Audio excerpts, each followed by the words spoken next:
Well, hello, YouTube people. Happy New Year 2026.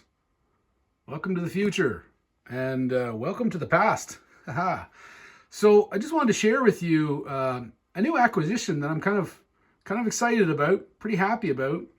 Um, this is my vintage Walker Turner 900 series drill press, and it's a table mount. I was hoping to acquire a floor model, but I ended up with this one for now. It does have some, limited motion.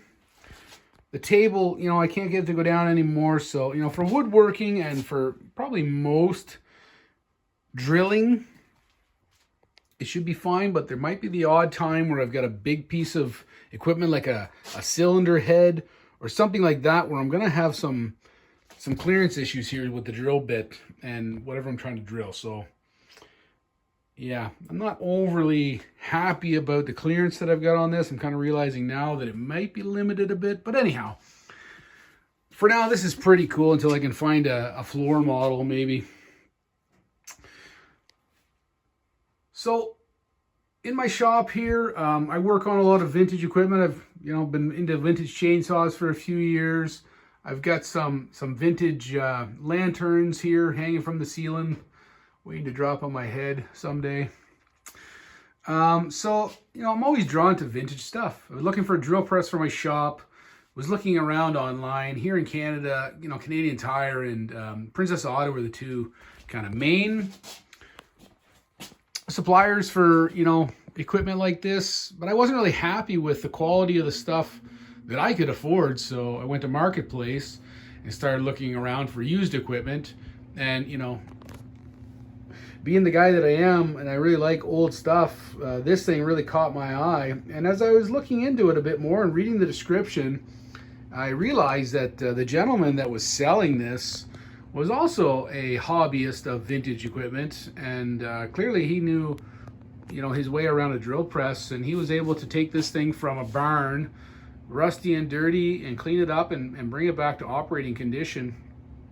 And then I guess he had a couple of them, so he was selling it, probably flipping it. I don't know, maybe he got it for next to nothing, and put some work into it. But I could tell that he did really nice work. And I know myself from fixing up chainsaws and stuff, like, to be able to take something that's been forgotten in a barn for decades and make it so that a person can go and flick the switch and use it, that takes considerable effort, and that's worth looking into. To go and buy this used for me that hadn't been cleaned up, yeah, sure, I would have been able to get it cheaper, but it would have cost me time and money.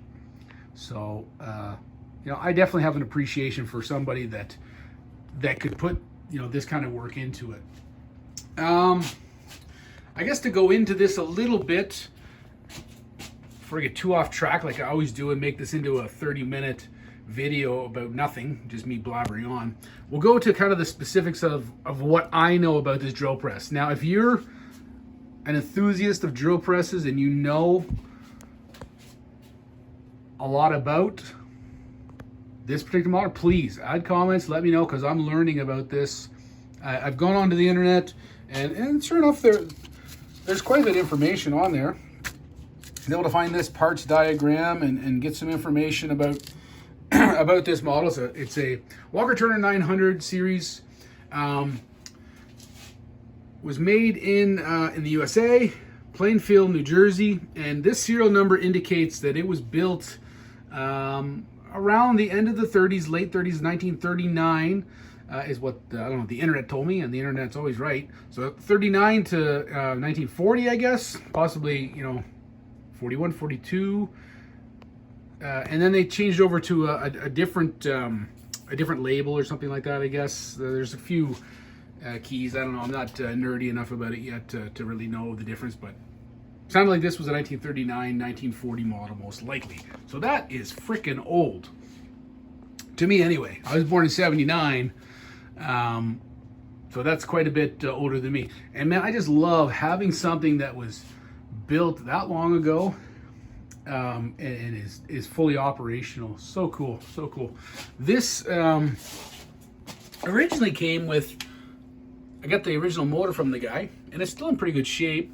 He said that the bearings are gone in it, so we'll maybe someday we'll tinker with it. It's a 1/2 horsepower motor, and the one that he installed on it here looks like he did some cleanup on it. It looks like it was probably in really rough shape, but this is a pretty powerful motor. This is a 1 horsepower motor, so that's everything that I'll ever need.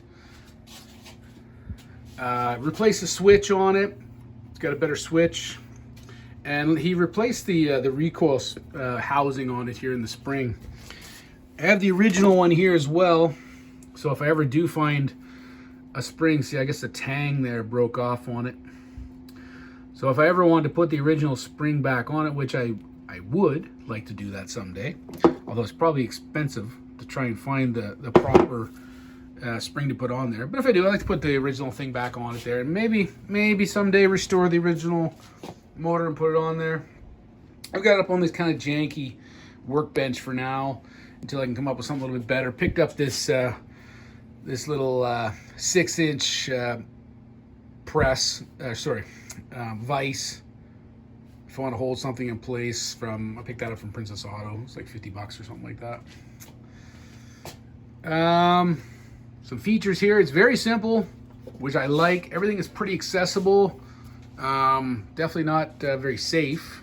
You could definitely get your finger stuck in there if you're messing around while it's running, so don't put your fingers up there, huh? And this thing, is this thing ever heavy? Holy moly. The guy helped me to take it apart and load it into my truck, but after that I was on my own. To get this thing out of the back of my truck, into my house, down the stairs into the basement, and then reassemble it was quite a feat. Let me tell you, this base is solid metal. The whole thing is solid metal construction, so it is not light. It'll last forever though. There's a little break in the table here, you can see. But yeah, to get this thing down into the basement and get it all put together, so we took it apart in 3 pieces basically. So unscrew this, and then this whole top motor, drill assembly, everything just goes up and off. Unscrewed, you know, the table, it can pivot, and then once you loosen it, it can slide all the way up and off. And then you carry out basically just the base. So 3 pieces. To get this thing picked up and back down onto it, I damn near killed myself. But we got her back together here. So we got a big 1 horsepower motor on it. He put one of these link belts on it, which is kind of cool. It's fine. I guess it's just hard to change the belts on these things. I don't see an easy way to do it. I thought maybe you could slide, maybe there's a way to pull that whole thing up and out of there, because then you could slide the belt up through there. But if that doesn't easily remove, then well then, yeah, I can just see why you went with a link belt. Makes a bit of a noise when it runs. That's the only thing I don't like about it. And you can tell that it's not vintage, you know. To have like the proper belt on it would maybe, you know, look a little bit cooler, but I don't, whatever. It works good. So anyway, so you can pivot the head like that. That, you just tighten it down. I might take this off and clean it up. It'll probably shine up really nice. This here, I could, you know, you can lock it. I think it's got 14, maybe 15 inches of travel is what it said. It doesn't really look like it to me. Although, ooh, it's going to my vise there. Yeah, I think it's a 14-inch press. That locks in. That's adjustable. The table can pivot. Lock it in. And yeah, let's fire it up here and here it go. Runs pretty smooth. Don't really see a lot of end play, maybe a bit, yeah. I'll have to check the end play. It could be just the chuck. Maybe the chuck teeth are dirty. Because I don't hear a lot of noise coming from the bearings. I think that noise is just coming from that belt.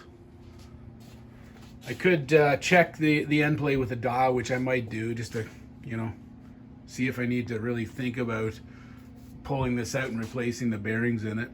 Kind of hope I don't have to do that, because that's just a bit of work that I've never done before. So a lot of times the first time you go to do something, you do more damage than good by the time you get it fixed and put back together.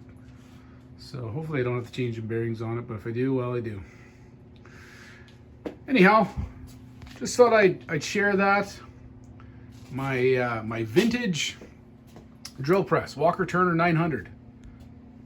Pretty cool, pretty neat. Anyway, hope you enjoyed the video. If you know something about this, or maybe your grandfather had one, then let me know about it. I'd love to hear. Okay, everybody out there in YouTube internet land, have yourselves a great day. Bye-bye.